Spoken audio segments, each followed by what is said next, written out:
In the heat of the Sri Lankan sun, where ancient stone ruins still whisper the secrets of forgotten kings, there once lived a queen whose name has echoed through 2,000 years of history.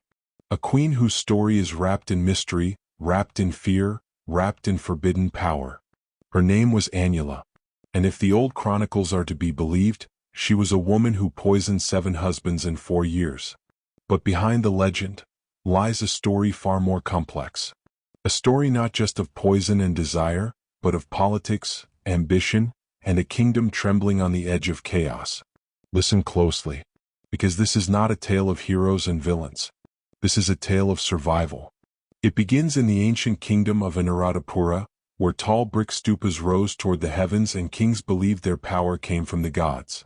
In this world, thrones were fragile and kings died as quickly as they rose. The palace halls were polished with intrigue, and every shadow could hide a hand gripping a knife. Power belonged to whoever held it long enough to keep breathing. And into this world, Anula stepped quietly. The chronicles tell us almost nothing about her early life. No family name, no lineage, no tales of where she was raised. She enters history suddenly, like a flame appearing in a dark room. We meet her as a consort to King Coranaga, a brutal, unpredictable ruler who punished nobles without trial and turned his court into a nest of fear. Some rulers are respected. Some are loved. Coranaga was neither. He was feared. Imagine the palace during Coronaga's reign. High walls. Closed doors.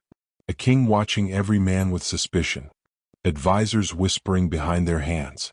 And somewhere inside these walls, walking among the tension and paranoia, was Anula. Watching.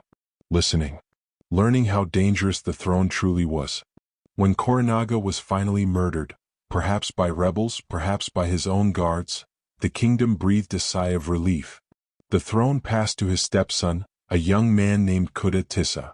And it is here the chroniclers say that the true story of Queen Anula begins. They tell us she seduced Kuda Tissa, that he adored her more than anyone else in the palace, that he trusted her more than his own advisors. Whether this was love or strategy we will never know. But we do know this: Anula rose higher than any woman in the kingdom.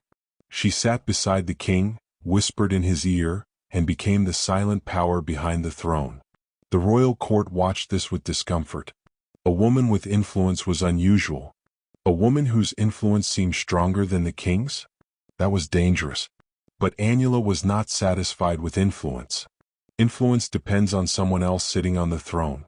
Influence can be taken away. Anula wanted something more permanent.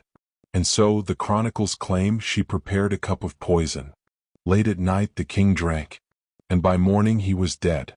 Now, whether this is truth or fiction, this is the question historians still debate. But the story continues.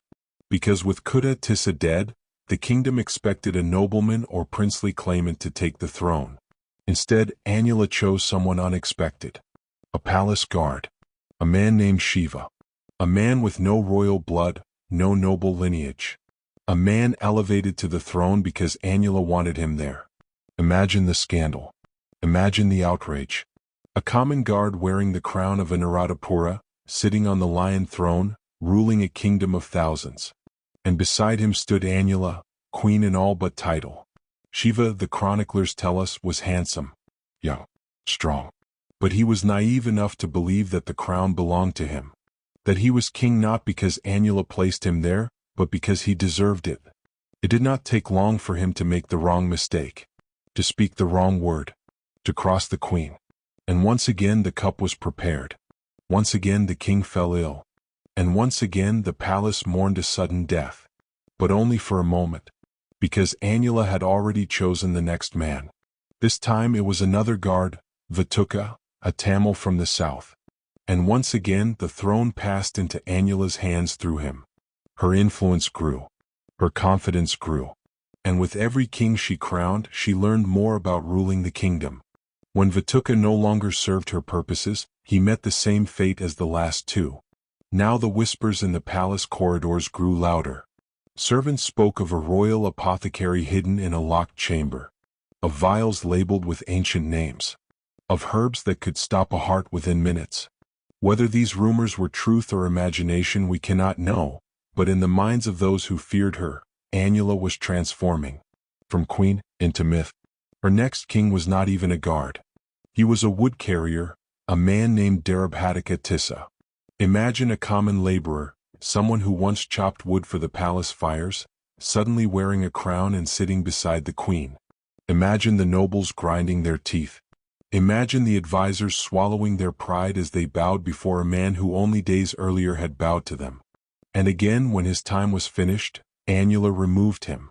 After him came Niliya, a palace carpenter. Another man of humble birth. Another king destined to fall. By now the kingdom trembled. Not at the deaths, those were common enough in ancient politics, but at the woman who orchestrated them. A woman who could lift any man from any background into the highest seat of power.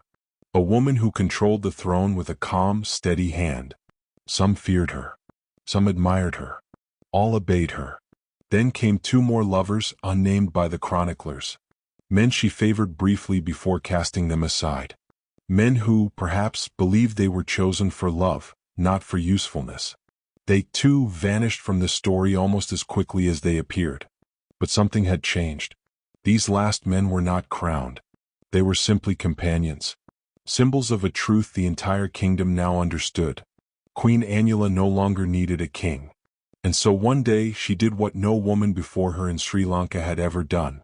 She placed the crown upon her own head. She claimed the throne not as a consort, not as a regent, not as the power behind the king, but as the ruler, as the queen of Anuradhapura.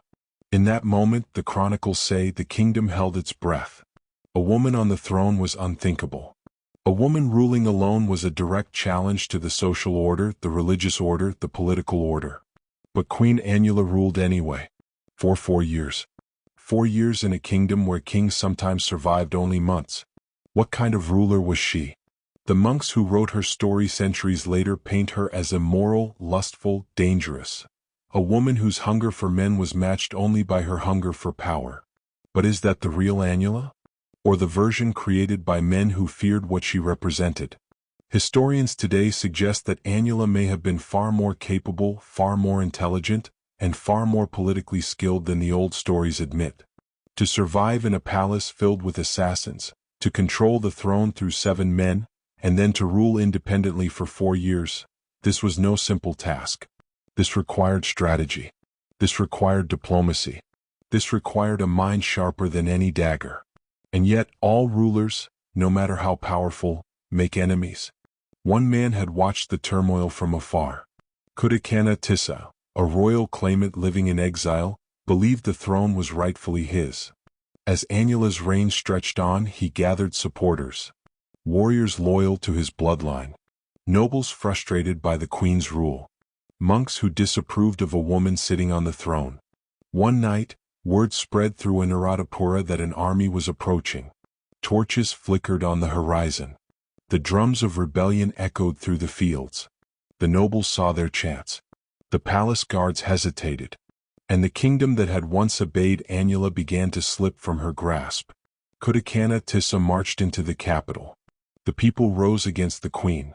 And in the end, Anula's reign, so bold, so unprecedented, came to a brutal conclusion. The chronicles say she was burned alive inside her own palace. A punishment reserved for the gravest of crimes.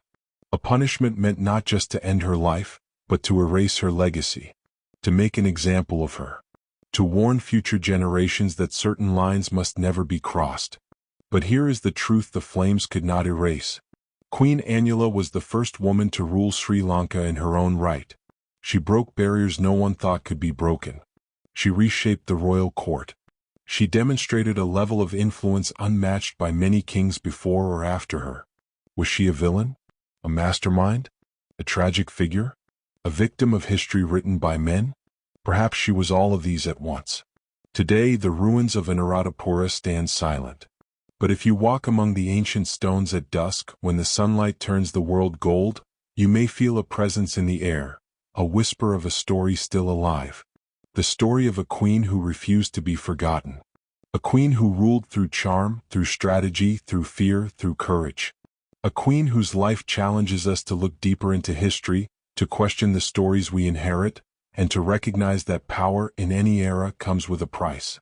Queen Anula's name survives not because of the men she allegedly killed, but because of the world she dared to change. And though centuries have passed, her shadow still stretches across the stones of an ancient city. A reminder that sometimes, the greatest stories are those that refuse to fade.